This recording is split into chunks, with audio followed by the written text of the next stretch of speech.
objective of all our activities remains self-awakening and social awakening.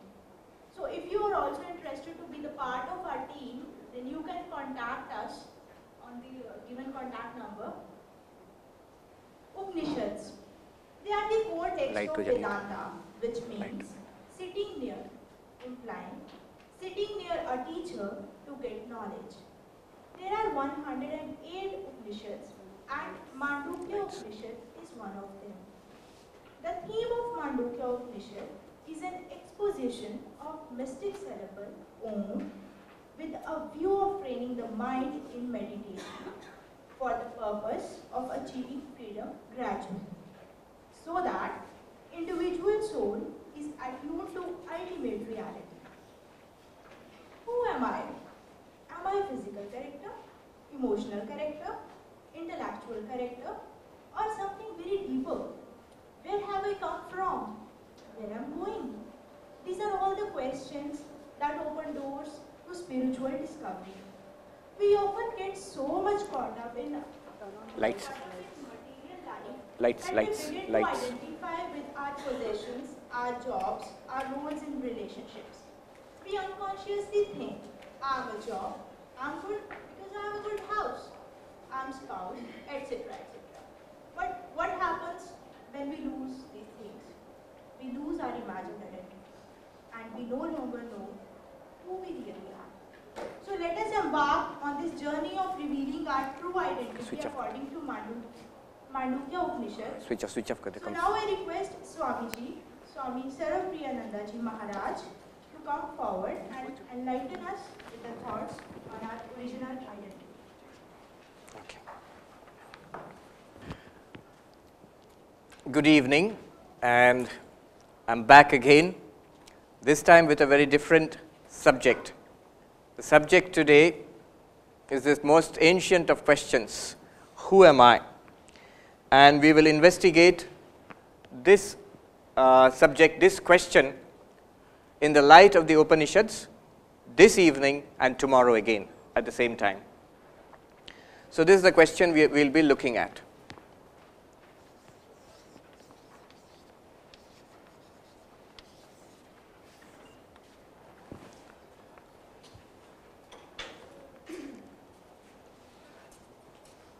Vedanta is basically the teachings of the Upanishads. Vedanta Nama Upanishad Pramanam. The definition of Vedanta is the philosophy based on the teachings of the Upanishads is Vedanta. I think most of you are familiar to some extent with Vedanta and the Upanishads. The Upanishads present the highest philosophical teachings of the Vedas. They are among the most ancient texts known to mankind. There is a long list of Upanishads. In fact, in one of the Upanishads called Mandukya Upanishad, we find a list of 108 Upanishads. But among all of these Upanishads, there are some 10 or 11 major, within quotes, major Upanishads. Major, why major? Because Adi Shankaracharya, some 1200 or 1300 years ago, chose these Upanishads to write his commentaries, Bhashyam, on these Upanishads. And these Upanishads basically have become the central texts of Vedanta. So the Vedanta movement you see all over the world, these Upanishads have become the source texts. Shankaracharya interpreted these Upanishads in a non-dualistic fashion, so his teaching is called Advaita Vedanta. That is the context in which we will be discussing all this today. Among all the Upanishads, especially among these major Upanishads, there is one Upanishad which is regarded, which is the smallest of all the Upanishads and also regarded as the toughest, and that is called the Mandukya Upanishad. There is a saying that Mumukshunam Vimuktaye Mandukyam Ekameva Alam. For the liberation of those who want spiritual enlightenment, Mumukshu, those who want mukti, for them the Mandukya Upanishad alone is sufficient. So if you read this Upanishad and you are lucky enough to understand what it means and realize what it means as a living reality in your own life, you are free. You don't need anything else.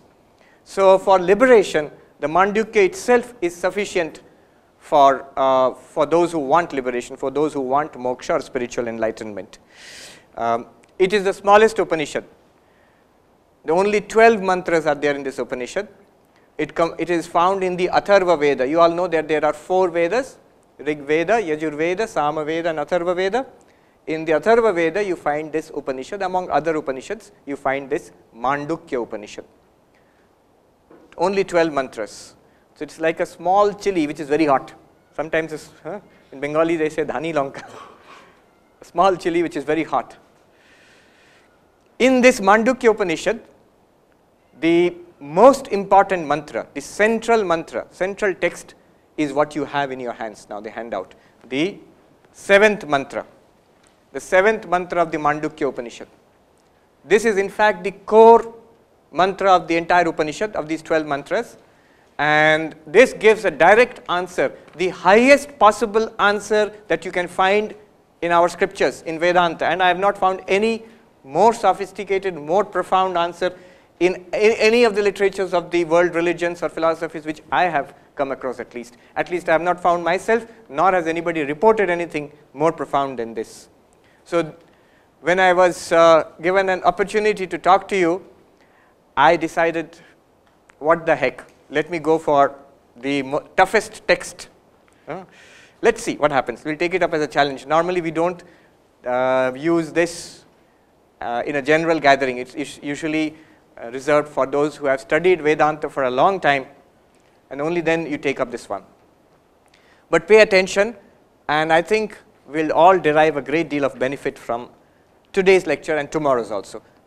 Tomorrow I'll go further, a little deeper into this text. The Mandukya Upanishad was commented upon by Gaudapada Acharya. Gaudapada Acharya is the guru of Shankaracharya's guru. So Gaudapada Acharya's disciple was Govindapada, and Govindapada's disciple was Shankaracharya, Adi Shankaracharya.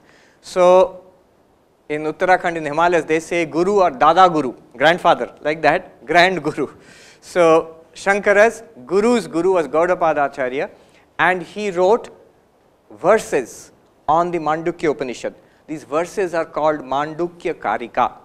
So nowadays when you look at the Mandukya Upanishad, you usually find them in a book called Mandukya Karika. It includes the Mandukya Upanishad plus Gaudapada Acharya's commentary on the Mandukya Upanishad in the form of verses called Karika, plus Shankaracharya's commentary in prose, in Sanskrit prose, on the original Upanishad as well as the Karikas of Gaudapada Acharya. So this is the book, Mandukya Karika. It has 4 chapters. The first chapter incorporates the Mandukya Upanishad, the original text, as well as certain commentaries given by Gaudapada Acharya. And this mantra is found in the first chapter, in the Upanishad itself. It's the 7th mantra. We will come back to this at the end of the talk.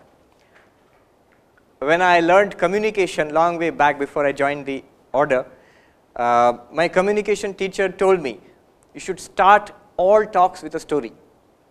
So I'll start this talk with a story.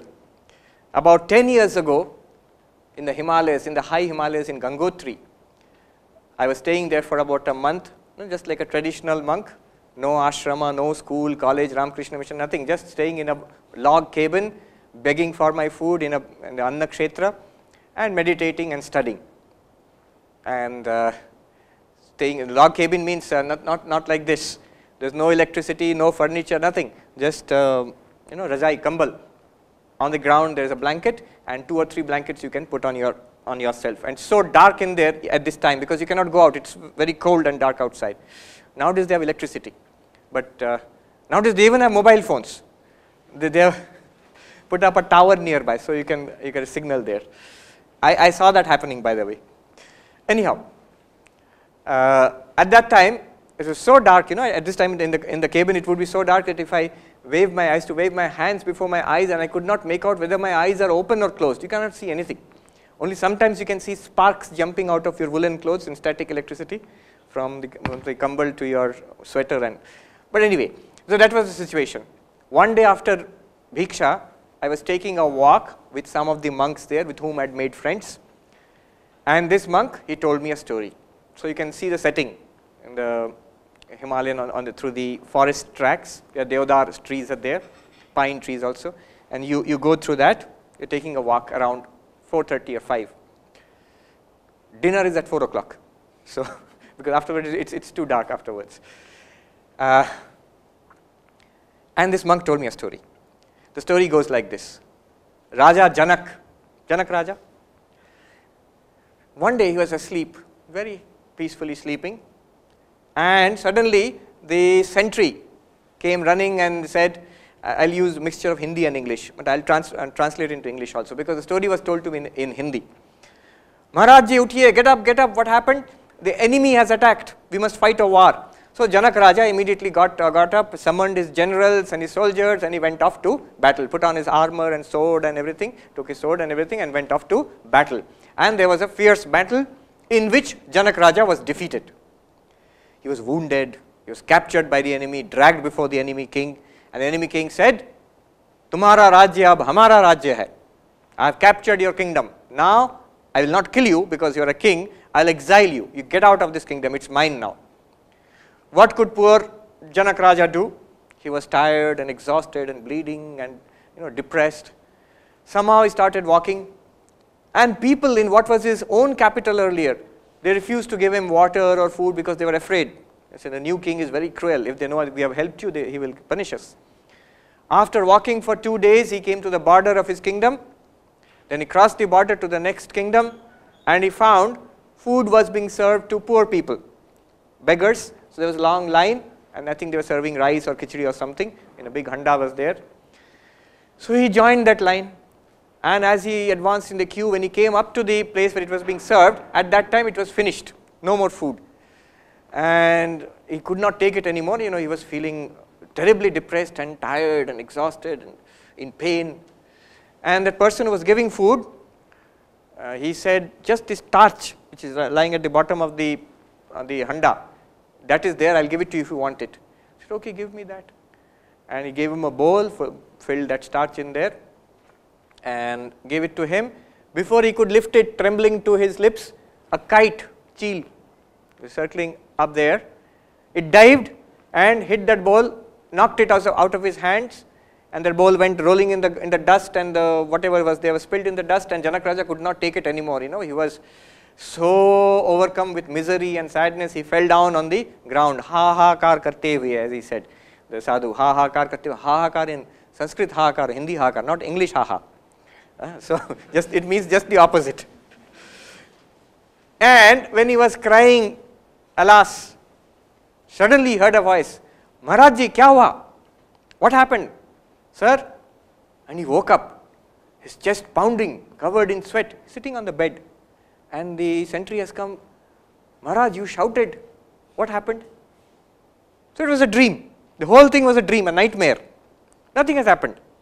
But because Janak Raja was very, he had a very analytical mind, so he looked up and he said, wo sach ya ye sach? Is that true or is this true? Is the dream true or is this waking world, is it true? Wo sach ya ye sach? Sentry was taken aback, what is this? He called the minister, sir, what is wrong? Wo sach ya ye sach? He called the queen thought, this old man, what has happened to you? His wife came, what happened to you? Wo sach ya ye sach? There's only one thing he's saying, wo sach ya ye sach? Nobody could understand this. Next day in the morning in the marketplace, it's already big problems. People are talking in hush hush, and Ashtavakra Muni, the great Jnani, he is walking, he has come to the city, and he heard this is what is happening. Now he was a Jnani, so he knew what has happened. He decided, I will go and visit Janak Raja, and he went to the court, and he asked Janak Raja, kaise hain Maharaj ji, how are you? And Raja said, wo sach hai, ye sach. That's what he's doing all day, sitting in the court, surrounded by the queen and the ministers and the army and the generals and everything. And I'm sort of imagining, this is not part of the story, but I'm imagining, the officers coming with files, please sign, wo sach ya, ye sach. No work is getting done. Now Janak Raja is asking, Maharaj ji, what is wrong? What happened? So Janak Raja said, wo sach ya, ye sach. That's what he's doing all day, sitting in the court, surrounded by the queen and the ministers and the army and the generals and everything. And I'm sort of imagining, this is not part of the story, but I'm imagining, the officers coming with files, please sign, wo sach ya, ye sach. No work is getting done. When he said this to Ashtavakra Muni, same thing, wo sach hai, ye sach. Now Ashtavakra Muni knows what he is referring to. So he said, Janak Raja, when you were rolling in the dust, bleeding, tired, defeated, depressed, crying on that ground, what he is referring to only Janak Raja knows and he knows. Nobody else understands what is this defeat and all this. At that time, was all this there? Your power, your wealth, your queen, your generals, your minister, all these things were there or not? Janak Raja said, no, none of this was there. Only defeat and depression and sadness and misery. And now you are sitting here in the court, surrounded by your courtiers and all this power and wealth. That defeat, that depression, those wounds, that terrible situation, is it here? The king said, no, it's not here. Na, yahan to nahi hai wo. Then Ashtavakra Muni said, to Raja, na ye sach, na wo sach. Neither this is true, nor that is true. This was not there in that terrible dream. And today you are in this situation, you are calling it a dream, that is not here. Then Janak Raja was shocked. The next question which would come to all of us, he is saying, to kuch bhi sach nahi, is it nothing true then? Then the Muni said, jab wo aap wahan par the, on that battlefield, on that place where you were rolling in the dust, defeated, crying, were you there or not? Tab wahan aap the ya nahi? Did you see that or not? Yes, I was there. I saw that. That may be false, but I have experienced it. It may be false. I woke up and I say it is false, but I have experienced it. Or idhar up, where you are now sitting in the court, idhar bhi aap hai ki nahi? Are you sitting here and experiencing this or not? He says, yes, I am experiencing it. To Raja, na ye sach, na wo sach, but tum hi sach. Neither that is true, nor this is true, but you the witness of both situations. You alone are the truth. This is a story. The rest of the lecture, we are going to struggle with this concept and try to understand what is the meaning of this story. The meaning of this story and the meaning of this mantra are exactly the same, but we will see. We will try to understand it. At least intellectually, let's get a grasp on what they are saying. Whether you will be convinced or not, that comes later. But understanding comes first. What he is saying is, I, who am I? The ego. You can put it this way. It's a jumbo duster. Okay.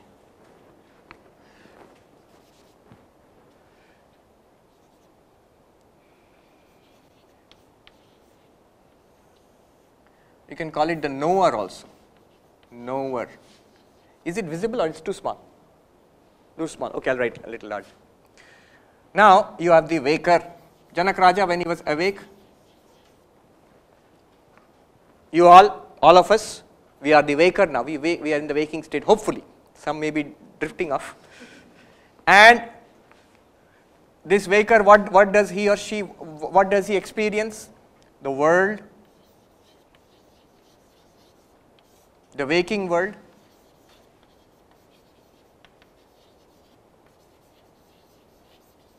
I'm just giving this name. The Sanskrit name would be Jagrat Prapancha. So the Sanskrit term is Prapancha. In Hindi also we say Prapanch, ye sab Prapanch hai. The term comes from Pancha. Pancha means 5. The idea was there are 5 elements out of which the world is constructed. Prapancha Prakrishtena Pancha. By the elaboration or mixture of these 5, the entire universe is constructed. Anyhow, the general idea is Prapancha. So the waker sees this waking world. And when Janak Raja was dreaming, or when we dream, he was the dreamer. And he sees a dream world.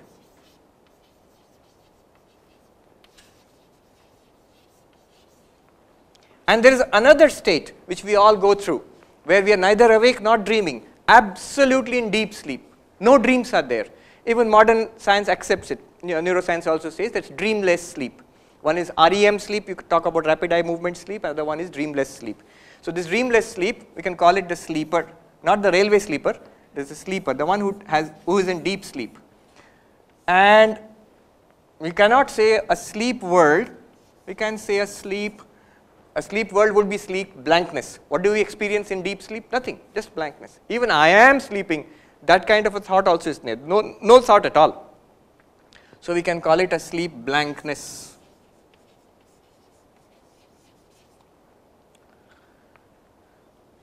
What this Upanishad tells you is that you are not the waker, you are not the dreamer, you are not the sleeper. What you are, the real you, is the fourth state, which is called Turiyam or Turiya. Now don't be scared about this term. Turiya simply means number 4. That's all. Turiya means 4. Chaturtham. The mantra here does not use the word Turiyam. That word was introduced later by Gaudapada Acharya in his commentaries. But the word mantra uses the word, if you will notice, Chaturtham, 4th. And Turiyam. This is all that the mantra is trying to tell you. All that Ashtavakra Muni was trying to tell Janak Raja.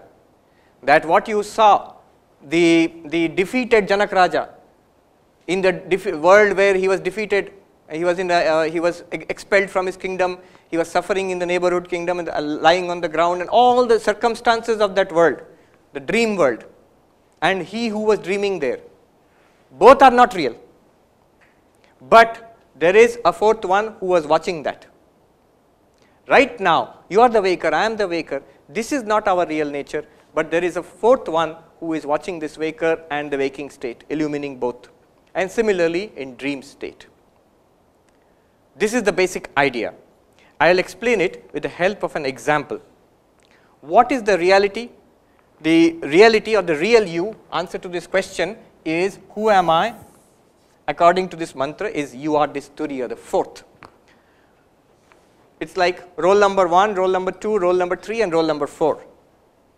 The Upanishad begins with this statement, Soyam Atma Chatushpat. Who am I? You have 4 aspects. You have 4 aspects. The Upanishad begins in the first mantra. The 4 aspects are these 4. Among these 4 aspects, 3 are false, 1 alone is real. 3 are false, 1 alone is real. Now the interesting thing is, the Upanishad says this is real, this is who you are, the answer to the question, who am I? But we are not aware of anything like this. If you talk about the waker and the waking world, we are aware of that. This is what we know, what we are right now experiencing. You are the waker, Mr. or Mrs. so-and-so or Miss so-and-so or Swami so-and-so experiencing this classroom. This is the waker experiencing a waking world. This is what this is. And when tonight I'll go and sleep and dream, I have certain experiences, I will be in that dream also, then I am the dreamer, I am experiencing a dream world. And when I go into deep sleep, blankness, nothing, absolute blankness. There you can call it the sleeper and experiencing a sleep blankness. Remember, the sleeper, for example, in the sleep world, there is no external world, no physical body, no mind, nothing, just blankness. That is from a subjective point of view.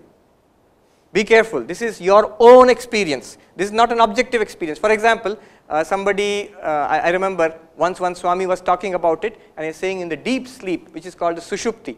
In deep sleep, there is no experience of the world, there is no body, no mind, only a blankness. Then somebody in the audience asked, what do you mean there is no body and mind? In the mosquito net, under that we can see the fellow is sleeping. 80 or 90 kilos, nicely snoring.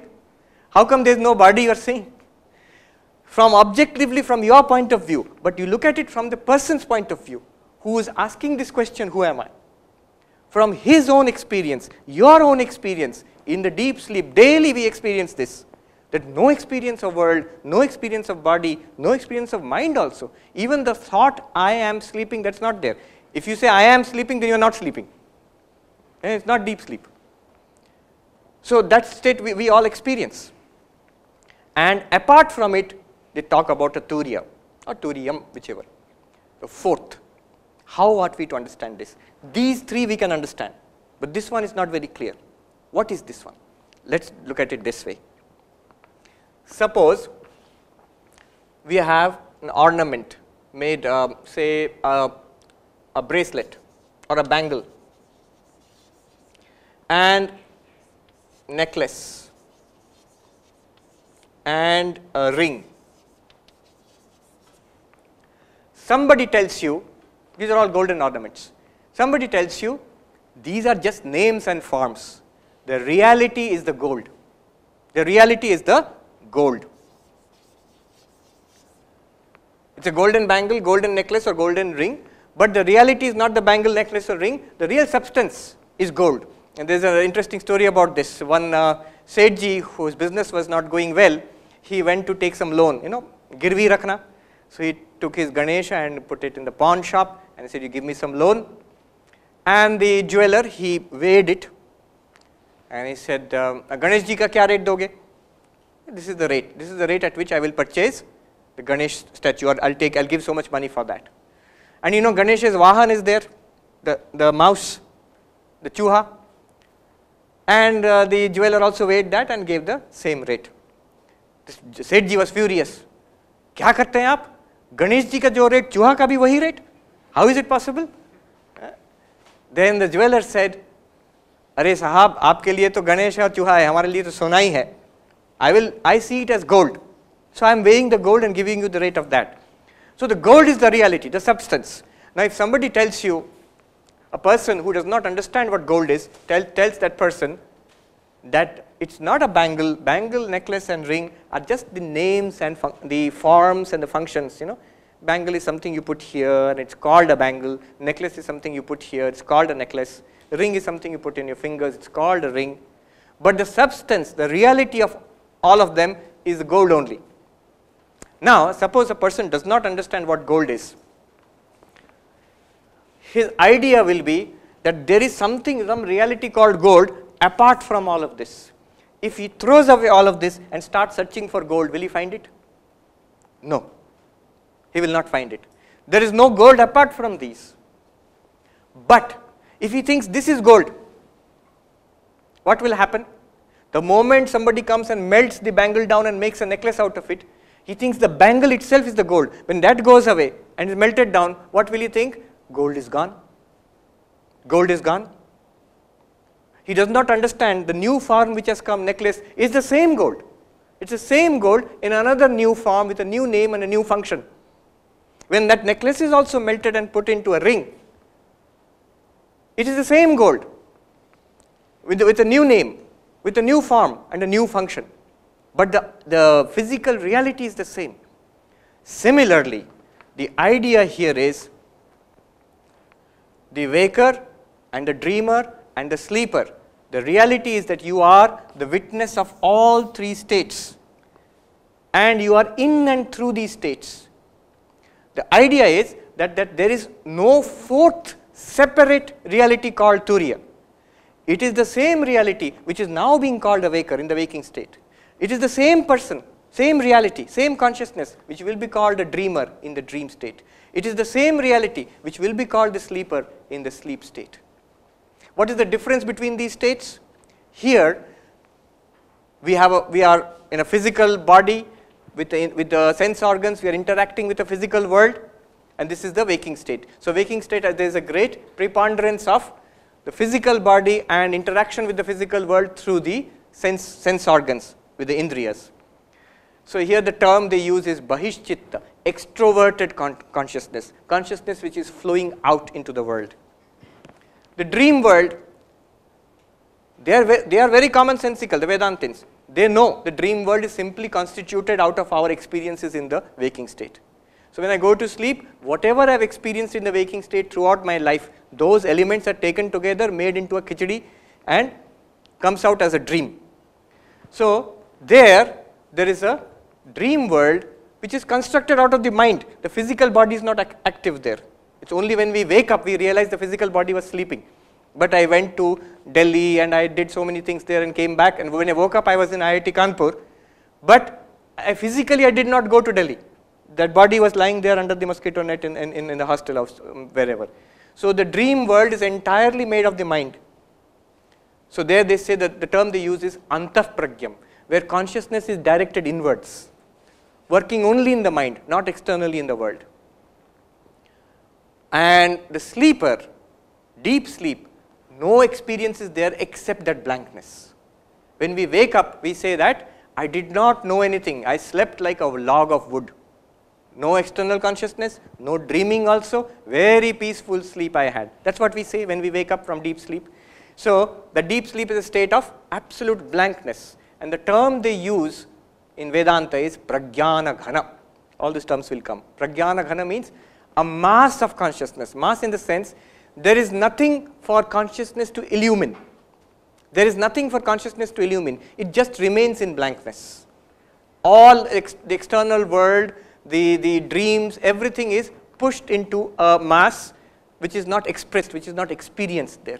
In a potential state it is there. Why do you say it's in a potential state? Because the next moment when you wake up, everything is back again.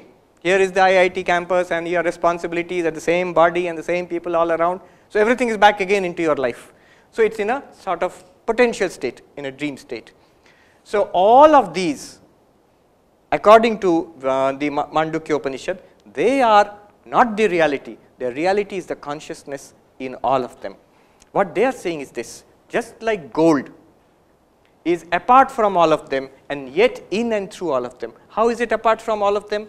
When bangle goes and it is made into a necklace. So necklace is not a bangle. Necklace is not a bangle. Bangle is not a necklace, but both are gold only. Similarly, when the necklace is transformed into a ring, the ring is not a necklace. Necklace is not a ring, but both are gold only. So gold is apart from bangle in the sense that when bangle goes and is made into a necklace, gold survives. When necklace goes and is made into a ring, gold survives. So gold is there in all of them. They are apart from each other. Similarly, the waker is apart from the dreamer is apart from the waker, but there is something continuing in both of them, that is the turiya, the fourth one. Similarly, the dreamer is apart from the sleeper is apart from the dreamer, but you own up, all of us, we own up, it was my dream and it is my deep sleep and it is my waking. Who is that one who is saying it is my waking, my deep sleep, my dream? That one is the consciousness which is apart from the waking self, apart from the dreamer self, apart from the sleeper self, and yet in and through all of them. So that this turiyam, the reality, is right now here. It is here now. But it is not exactly the Mr. or Mrs. so and so. What is added to the turiyam are the circumstances of the waker. It goes like this. Just like gold, you have consciousness.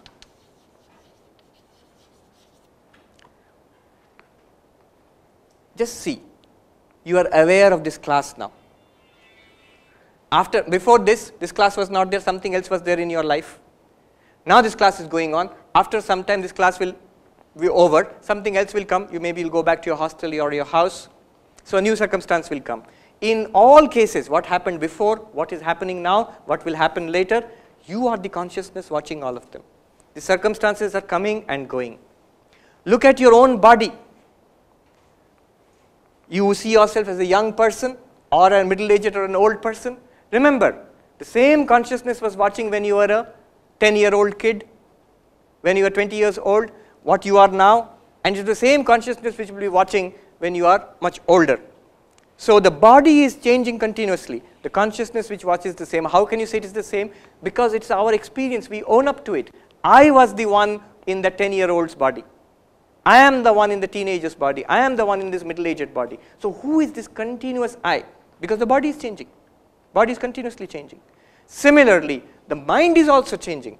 Imagine your mind when you are in, say, class 10. You're sitting for your class 10 examination. Why I'm saying class 10? Because everybody remembers the class 10 board exams. And the first big board exams which you had to face. So imagine your mind at that time, what you knew, what you did not know, what you liked, what you did not like, what you wanted. And just imagine, compare it with your mind now. You know so many things more. Your likes and dislikes have changed. What you want in life has changed. So the mind is also continuously changing. But there is the same consciousness which was watching the mind of that class 10 student is also right here watching the mind of this IIT student now. So mind is a series of changes. Consciousness is not changing. Similarly, every day when we go from waking to dream to deep sleep,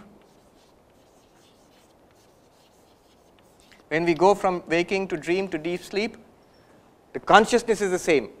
See, the world has changed. The waking world disappears and the dream world comes. A dream body comes. Remember, the body which you have in the dream is different from the body of the waking world. Why? Because the waking world body is lying on the bed. But in the dream body, you are doing so many things.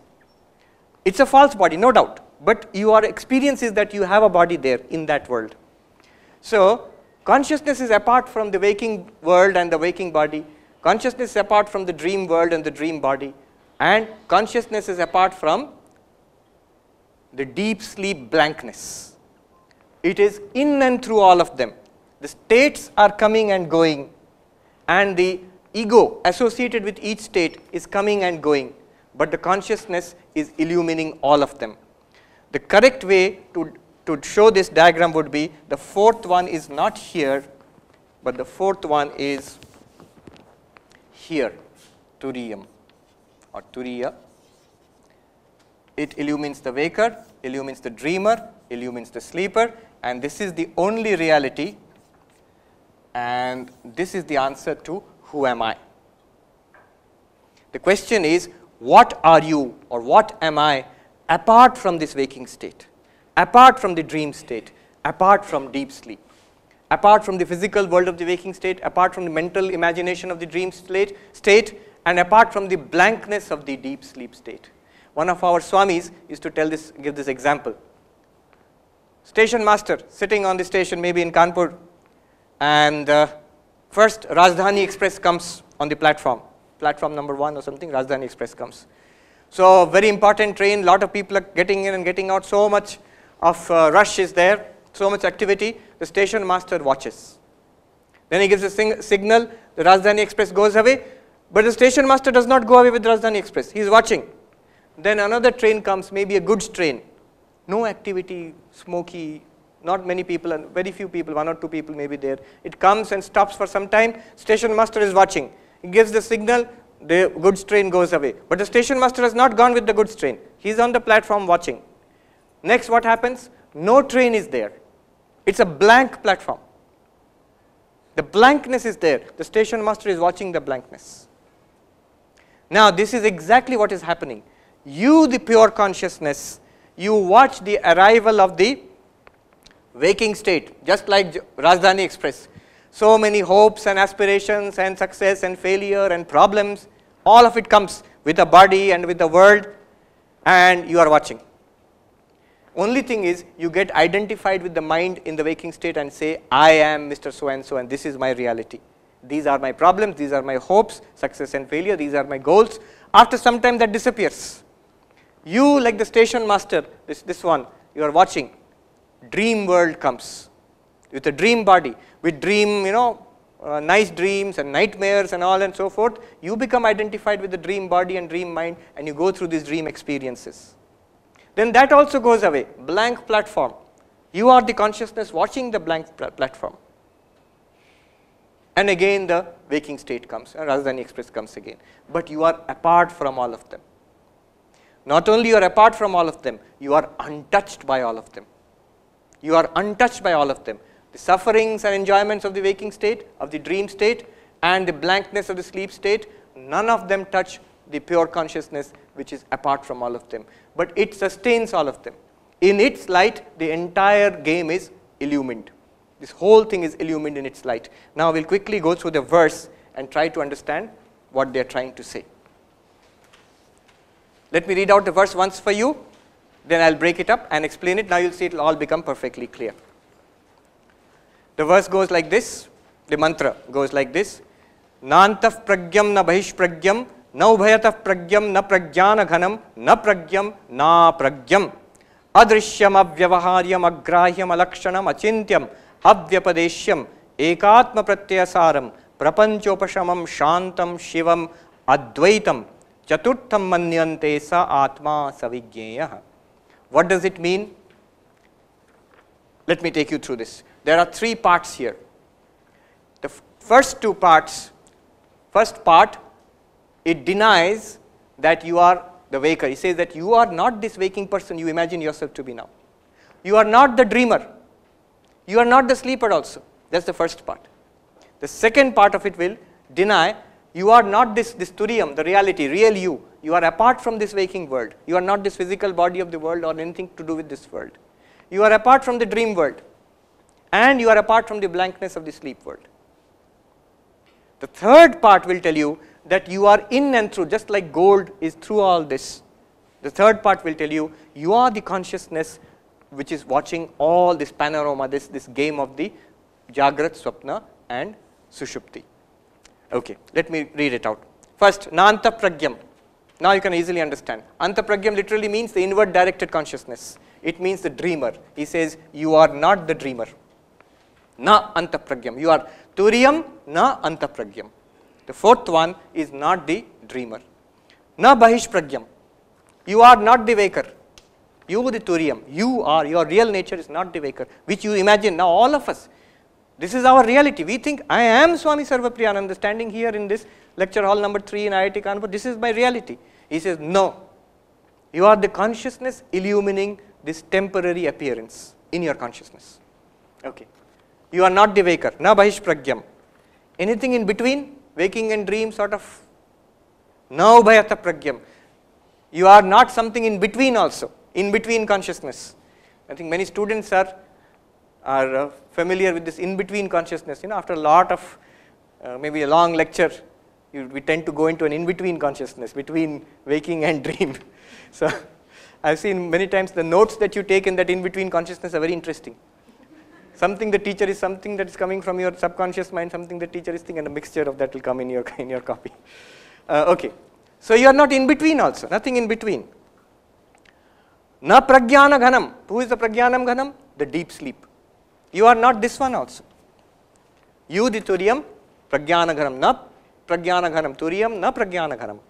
And na pragyam. Here the word pragyam is interpreted as, are you some kind of, God, omniscient God, Ishvara, Bhagavan? Na pragyam. You are not that also. So this is the meaning of pragyam.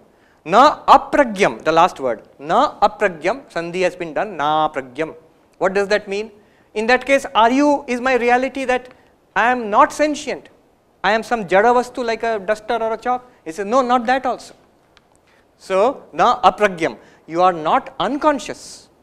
You are not all-knowing God. You are not the waking person. You are not the dreaming person. You are not the sleeping person. Number one, Turiya is none of these. Number two, the second part starts. Adrishyam. What is Turiyam?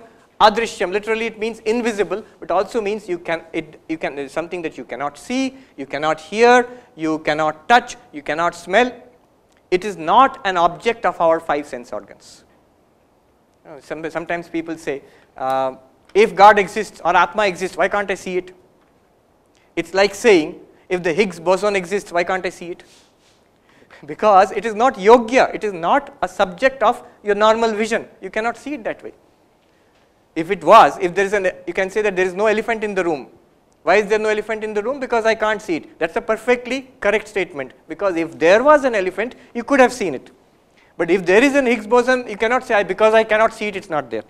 Similarly, here it says, the consciousness which you are is not something that you can see or smell or touch. Adrishyam. Second, avyavaharyam. It is not within transaction. Transaction means usable. What we can see and feel and touch, what we can speak about, what we can use, that is vyavaharyam. Pure consciousness is not an object which can be talked about, seen, felt and used. It is not transactable, it's avyavaharyam. But remember, it is the ground, it is the source of all vyavahara. Without that, none of this can occur. None of this can occur without the pure consciousness, which is illumining all this. But it is itself avyavaharyam. Agrahyam, it cannot be grasped, which means it is not a vishaya of the pancha karmendriyas. You cannot hold it with your hands, you cannot walk to it in pilgrimage. You are going to Badrinath or Kedarnath, I am going to Turiyam. You cannot walk to the Turiyam. And so agrahyam. Alakshanam, this is a technical term. It means it cannot be inferred. Lakshana here means the sign by which you infer something. The road is wet. So what do you infer? There was rain earlier. So is there some such sign? In Sanskrit, the classic example is Parvato Vanniman Dhumat. There is fire on the hill because I can see smoke. There is a relation between smoke and fire. So if I see the smoke, I can infer there is fire. A lot of science is done like that. Through some science, and you infer a chain. But here, this cannot be inferred because there is no sign by which you can infer it. Then, Achintyam. You cannot think about it. Have you thought about it? Then it is not Turiyam. You cannot think about it. But remember, the opposite also holds. Whatever you think about is illumined by this Turiyam. The fact that we are having a conscious experience is because of this Turiyam. So you cannot think about it. Achintyam. Avyapadeshyam. It literally means it cannot be named. It cannot be named. It will take some time to explain why it cannot be named. But it's very interesting. Shankaracharya there goes into an exposition. Where can we use language? Where can we use language? There are 5 areas where language works. And he shows in the Turiyam, none of those 5 apply. I can tell you in brief, you can work it out for yourself. It goes like this. If you can use language if there is some jati, some species, if some object belongs to a class. So it's a cow. Why? We know the characteristics of the class of cows. So this object is a cow, you match it with the set and you say it belongs to that set. But there is no set of Turiyam. So it cannot be a part of a class. Jati. Then second is guna. By some quality. Give me the red flower. How do you distinguish the red flower from all those flowers? By the quality of red. But you cannot say Turiyam has got some quality because it's supposed to be nirgunam, beyond all qualities. Then you can use kriya. Call the cook. Shankaracharya uses this example. Pachaka. Pachaka is the cook. How did you use language there? By the function of that person you are saying. Call the driver, call the cook. But Turiyam is nishkriyam. No activity. Unchanging. So you cannot use kriya there. Jati, guna, kriya, sambandha, relation. So call the teacher. Who is the teacher? Who is a relation of teacher and student? Because of the teacher and student, there is a relationship between these two persons. Father and son or whatever. But Turiya, there is no relationship because it is one unchanging reality. There is no second apart from it. All these appear in its consciousness, but they have no reality apart from it. Just as bangle, necklace and ring have no reality apart from gold. If you remove the gold, the bangle disappears. If you remove the water, the wave disappears. If you remove the wood from this, the table disappears. Similarly, Turiya is the only reality which is appearing in all these ways. So there can be no sambandha, no relation between it and anything else. And finally, there is convention. They call it Rudhi. This person's name is Prakasha. Why are you calling it Prakasha? Just like that. It's just a name given by my parents. That this person is called Prakasha or Hari or whatever. There also you cannot use that method of naming Turiya, because to name somebody you have to point out this person. It has to be pointed out apart from all other objects. This person from now on is called XYZ. But you cannot point out Turiya that way. So language cannot operate in the case of Turiyam. And so Abhyapadeshyam. Up to this part is the second part of the mantra, where you will see actually he denies that Turiya is any of this. The entire physical world, the entire dream world, and the blankness of deep sleep, all of them are denied here actually. You cannot see it, you cannot touch it, you cannot infer it, you cannot think about it, you cannot speak about it. So all of this is denied. None of this is Turiyam. And then the third part he comes to, then what is Turiyam? Now he speaks about it in positive terms. He says, Ekatma Pratyasaram. Eka, one, Atma, I. Pratyaya, the cognition, the feeling of I-ness. Saram, the essence. If you follow this I feeling, you will come to Turiyam. You know, when Ramana Maharshi says, who am I? You practice that. It's this thing. Ekatma Pratyasaram. This is exactly what Ashtavakra Muni told Janak Raja.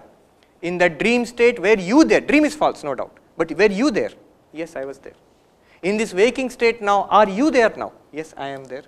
That is the Atma Pratyaya. I feeling, the consciousness which is in the waker, in the dreamer, and even in the sleeper, which is illumining the blankness of deep sleep. That consciousness is in and through all this, just like gold is in and through all this. And that is the turiya. Ekatma pratyaya sadhana is a very extraordinary word. Atma pratyaya, I feeling. You follow that I feeling, you come to a core which is the turiyam itself. Prapancha upashamam. Upashamam means cessation. Prapancha is, these are prapancha. Jagrat prapancha, swapna prapancha, sushupti you cannot call it prapancha, but anyway. Prapancha upashamam, what is the turiyam? Where it is completely untouched by the trouble and the sorrows and the limitations of these three prapanchas. Shantam, absolutely peaceful, ever undisturbed. There is no world there to disturb you. That is your reality. And Shivam, Shivam here means Ananda Swarupam. It is full of joy. Advaitam, non-dual. Non-dual why? Because there is nothing apart from Turiya. Just as gold is Advaitam with respect to bangle, necklace and ring. Ring is apart from necklace, necklace is apart from bangle. But none of them are apart from gold. In fact, in all of them, what is the only reality? Gold. Why do you say it is the only reality? Because if you remove the gold, they will disappear. So with respect to these three, gold is Advaitam, non-dual. There is nothing apart from gold in this. Similarly, with respect to our universe, three universes, waking universe, dream universe and the darkness of deep sleep. With respect to them, Turiyam is Advaitam. They are not apart from you, the Turiyam. In fact, in that sense, it's a tremendous statement.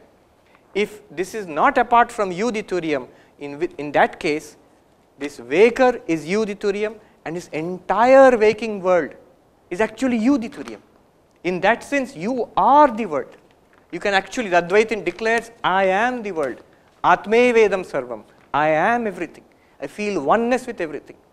Just like in the dream world, you were there, many people were there, non-living things were there in your dream. But when you wake up, what do you say? It was entirely constructed from my own mind. That means whatever you saw in the dream was you. Actually you.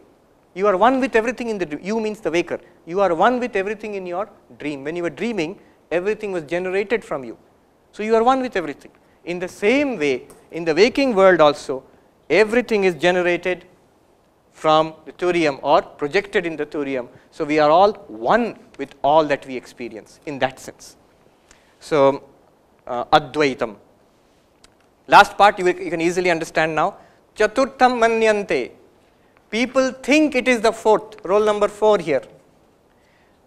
They say manyante. Foolish people think there is something fourth, some gold apart from bangle, necklace and ring, some gold is there. But there is no Atma apart from these three. You have to look there itself. So the fourth one is not here. The fourth one is here, which is shining through these three. You have to examine the experiences in the waking state, in the dream state, and the sleeping state, and for that you have to do it in the waking state. To examine the experiences of dream or sleep, you don't have to go into dream and sleep. You don't have to start sleeping. You have to look back upon those experiences and see what was common all through. What was common all through. It is not a fourth apart from all this. That's why he says Chaturtham manyante. Chaturtham literally means Turiya. People think it is a fourth reality, but actually it is the only reality because 1, 2, 3 are actually false. These three are not real. They are appearances. Their reality is fourth. There are not 4 things here. There are not 4 things here. There is only one thing, which is gold. It appears as bangle sometimes, sometimes as necklace, sometimes as ring. The reality is gold. Similarly, the reality is the consciousness which we are calling the fourth Turiyam. It appears as the waker now. It appears as the dreamer. It appears as the deep sleeper. And Chaturtham manyante. Who is this Turiya? We are coming to the end. Sa Atma. Sa Atma means that is what you are. Atma means I. Atma literally means I. Atma does not mean a ghost or something, Paramatma, nothing like that. Atma means I. Sa Atma. That fourth one is the answer to this question, which we started with. Who am I? Who am I? This fourth one. Turiyam. Sa Atma. Now what do you do after all this? Sa Vijñeyaha. That has to be realized. Not only listening about it in a class or reading about it in a book, but making it a living reality. One interesting thing, Swami Vivekananda says, I will end with this. Swami Vivekananda says, he who runs away from the world to meditate and die in a Himalayan cave, searching for God, he has missed the way. He who plunges headlong into the luxuries of the world, he wants to enjoy the world, he too has missed the way. Then what is the way? Then what is the way? The way is to deify the world, to spiritualize your everyday life. That's what Swami Vivekananda says. Now with this background, you can actually understand what he means. It is the pure consciousness which you are appearing as the waker now. But it is the same thing which in all beings, and it is the same thing which appears as the non-living world. And therefore, it is the same spiritual reality which I am, which you all are, which all this is. In that sense, we are one with the world. That is spiritualization of the world. When Upanishad says, Ishavasyam idam sarvam, you see God in all beings. This is how you see. This is the most profound and very sophisticated way of looking at it, which you find in the Mandukya Upanishad. And therefore, if anybody, Swami Vivekananda says, if you leave all this and search for Turiya elsewhere, it is like throwing away the bangle, necklace and ring and searching for gold. You miss the way. If you grasp hold of this waking world, this alone is real and I am this one, then you are in trouble, because this one will slowly become old and sick and die. This waking world is continuously changing. Sir, why do we consider light better than dark? Oh, similar case. I might not be myself here because Yeah. I don't have that much insight in it. But I still have that feeling that we consider some things as good. Yeah. Why so? Why are the others bad? Yeah. See, there is certain predisposition within us. Light better than darkness, if you say, we always experience ourselves as conscious beings. Isn't it so? Very word experience. Experience itself includes, it's almost tautological. It's almost circular to say that we experience ourselves as consciousness, because experience includes the fact that there must be consciousness. Otherwise, how will you experience? So, our very nature is to be conscious. You have never been unconscious. You have never had an experience of unconsciousness. When you come out of, suppose you were unconscious, you come out of it, then you think back and you say, at that time I was unconscious. But in unconsciousness, you don't experience anything, blankness. So you always experience your own self as consciousness, as a conscious being. Now just extend it. Light is very much like consciousness. Physical light, of course, is a good example for consciousness. Why? It illumines. And we are, just the opposite is darkness, which is an absence of light. So in that sense, we like light because it's very much according to our nature. Another thing is, we always search for happiness. We always search for happiness. We try to avoid unhappiness. Therefore, certain things which make us happy, we say they are good. With certain things which make us unhappy, we say they are bad. Although the things in themselves may be quite neutral. They may not be good or bad as such. But the effect they are having on us is happiness and unhappiness. Now, the whole idea here is, the self which I have discovered here is beyond this happiness and unhappiness. The happiness and unhappiness are all within this waking world and the dream world. Okay. Question? Yeah, there's a question there. I have two questions. Yeah. One is that here they have used Nanta Prajnam, Bahish Prajnam. Bahish Prajnam. It actually should be Bahish Pragyam, and the spelling mistake is there, yeah. So they have used in Napumsakalingam. Yeah. Suddenly they will change it to Pullingam in last. Yeah. Why is that Actually, it is difficult to say. They will simply pass it off as Ashva Prayoga. Ashva Prayoga means, Ashva means comes from the Rishi. So you don't hold the Rishis to the rules of Sanskrit grammar. So you will find lot of times in Upanishads, in Kena Upanishad for example, you will find this usage, Te Vidanchakara. Te Vidanchakara, they knew. But you know Sanskrit grammar, you would say it should be Te Vidanchakruhu. They knew in plural. If Te is there, it should be plural. Vidanchakara is singular. Now the question is raised in Kena Upanishad, how come you are starting with plural and you end up, the verb is in singular? This is a basic Sanskrit problem. But there you cannot touch it, because the idea is the Shrutis. You should not use your grammar on the Shrutis, you just leave it as Ashva Prayoga. The translation would be roughly poetic license. Poetic license, just like you would not hold a poet to the rules of grammar. So here also you leave it, you just leave it like that. I have one more question. Yeah. Last week is there that Sir Vigneya. Huh. who is that who has to know all these things? Because Yeah. he doesn't have that any of the sambandha with any of the other things. True, true. So the knowing sambandha also who should have? Absolutely. This is a good question, and I will deal with it tomorrow in one of the karikas. I'll just give you one line answer. Gaudapada Acharya will take up this question, I think in the 17th or 18th karika, which will come in the second handout, which you will get tomorrow. And the answer he gives is, just now, quite apart from all this, we find ourselves ignorant. We do not know this. We are just reading about it. We don't feel that. But our reality now is that we feel, I am this one, this I don't know. I don't know myself as this. This ignorance I have. About what? About the Turiya. I have an ignorance about the Turiya, and because of this ignorance, I imagine that I am the waker. Now in this state, I am the one who has to realize myself as Turiya. When I realize myself as Turiya, I will realize that actually there was no waker or waking state separate from me. Gaudapada Acharya's answer, one sentence answer to that is, for the purpose of instruction, the relation between knower and known, in fact this is the exact word he used, upadeshat, for the purpose of teaching, the relationship is set up between guru, shishya, shastra, and all of that is sublated, badhita, when you realize yourself as the Turiya. It's not that they will disappear. Moment you realize I am Turiya, suddenly Sarvapriyananda will disappear, the classroom will disappear, everything will go into a haze of white light. No, no, no. They will still be there. Just like when you realize the blue sky, the blueness in the sky. Actually the sky is not blue. You know the physics behind it. So it just looks blue. Now once you understand the physics behind it, you know fully well the sky is not blue. After that when you look up at the sky, what do you see? Blue sky. Similarly, here you will realize what is the Turiya. This world will keep on appearing. Your friends need not be scared, that if you realize the Turiya, we will all disappear. You will realize the background, just like once you realize this is gold, it doesn't mean the bangle will disappear, or the necklace or the ring will disappear. You just know the reality behind it. That will come in the 17th or 18th karika. Exactly this question is answered. Yeah. Any other question? So Maharaj, how the Turiya is separated from all these things? I'll just finish that one and come to. What is behind consciousness?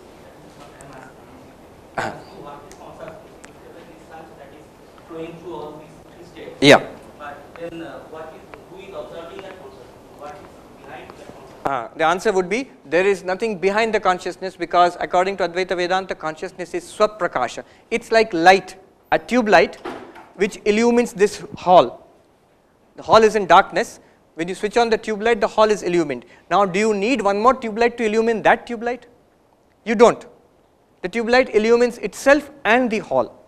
In the same way, consciousness is self-illumined, and it illumines whatever comes in front of it.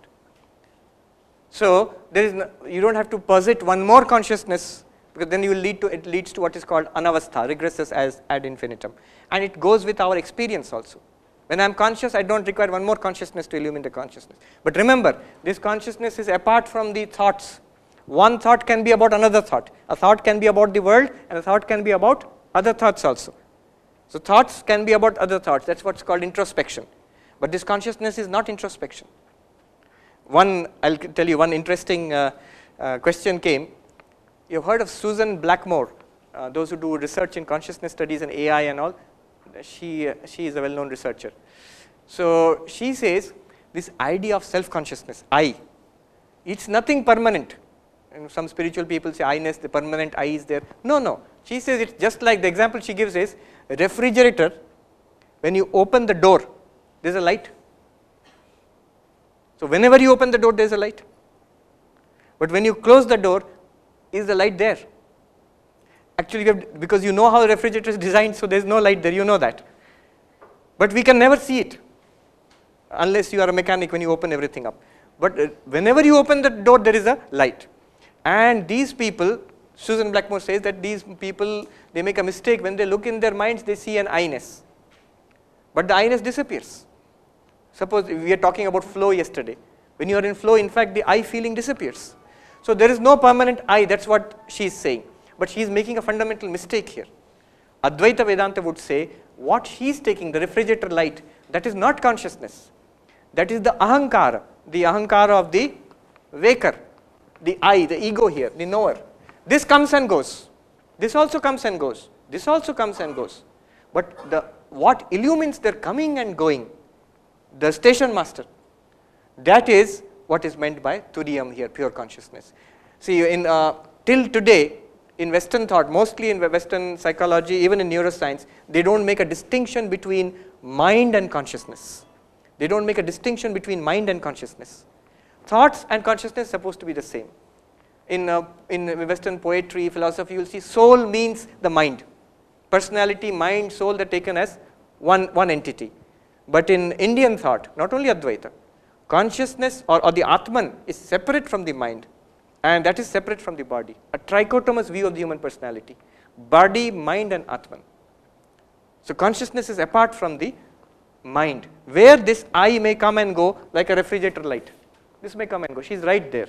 But what Advaita speaks about is not that I. Speaking about the light which shines on that I. When the I is present, when the I is absent also. One more question, then we wrap up. I think today's going was a little heavy. I sort of expected it to be heavy. Okay, I'll take up your question. Yeah, go ahead. If I know that at the moment that I am not a waker, I am not a dreamer, I am not a sleeper, so I should be indifferent to all the emotions like happiness, sorrows or everything. Yes. I should just see emotions going in front of me. Yes. Right? Yes. So why should I feel sympathy to a poor, or why should I have a sympathy towards someone who needs my help? I should be indifferent to it. True. Why shouldn't I kill him? Yeah, true. First of all, you wouldn't kill him also because you would be indifferent to your own emotions also, right? So now this is an interesting question, but the answer is also pretty straightforward. Now you see, there are two ways of looking at this. One is the Turiyam is apart from the waker and the waking world, right? First of all, why are we identified with all this? The reason given in Advaita is because we are ignorant of the Turiyam. We are not aware of it at all. We are not aware of it at all. We don't understand it. We may read about it, but we don't feel it. When we are ignorant of something, error comes. This is the fundamental thing. From ajnana, or let's use English, from ignorance comes error. Comes error. If I don't know that there is a rope, in the darkness, the rope is there, semi-darkness, so what do I see? A snake. So I am ignorant of the rope and I make the error, I think it's a snake, right? I am ignorant of myself as the untouched, unchanging pure consciousness, and what I see in myself in front of me, the world, this body and mind, and I immediately identify myself with this mind. Mind is full of thoughts, happiness, sadness, desires, everything, and I go on like this. I become the waker. I become the waker. Now, this is one way of looking at it. So the Turiyam is apart from the waker. To answer your question, Turiyam is apart from the waker. If you are really apart from it, you ought to be indifferent to it. Or another way of looking at it is the Turiyam itself which appears as the waker and the waking world. Just like in your dream, you appear as the dreamer and the dreaming world. The one who is sleeping and dreaming. In his mind he creates a dream and he is also himself in that dream. In fact, the entire dream, the people in the dream, the animals and the non-living things, and he himself in the dream, all of them are not apart from his mind. He's actually become everything in that dream. And this states that this Turiyam itself is appearing as all this. In other words, the Turiyam is one with all. Now, some sadhaka or some spiritual giant may stress the oneness aspect of it. You'll find in Vivekananda again and again and again, he says, you are one, we are one with the universe. It's not a rhetorical thing. You should feel one with the universe, which is good, but he states this as a fact, as an assertion. Actually, you are one with the universe. If you limit yourself to this body and mind, you are separate from all bodies and minds. But if you see what is behind that, like gold, then you are one with everything made of gold. Gold is one with everything made of gold. You see yourself as pure consciousness. In yourself, all these things are taking place. Then you have a sense of oneness with all beings. If you stress that oneness, then the unhappiness of a person, the misery of another person actually will bring a response in you.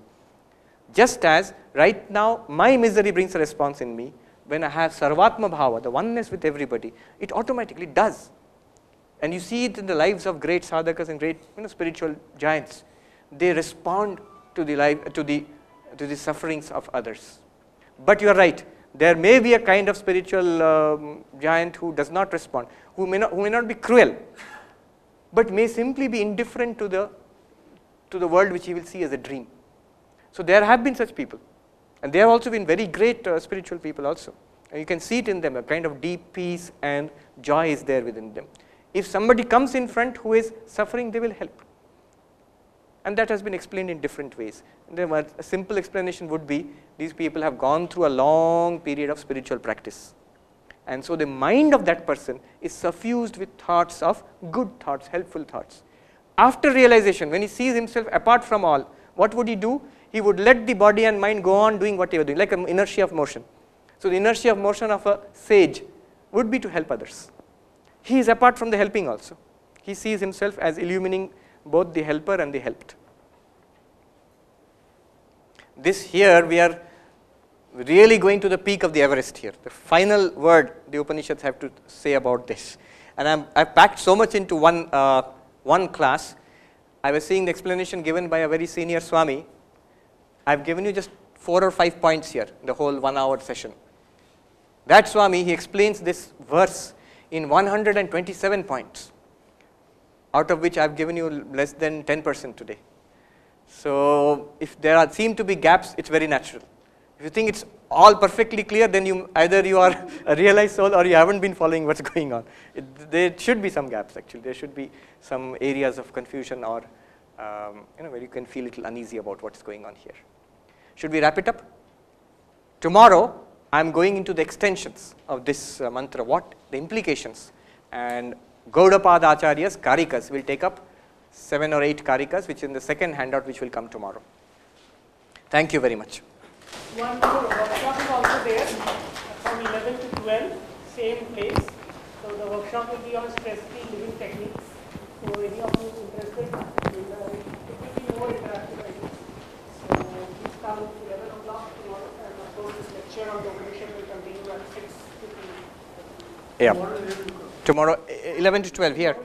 Here. From Okay. tomorrow onward, there is a workshop on Sanskrit Pravesh at FP 470. Timings, 5:30. Timings I think 4:30. 4:30.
I hope this was useful to you.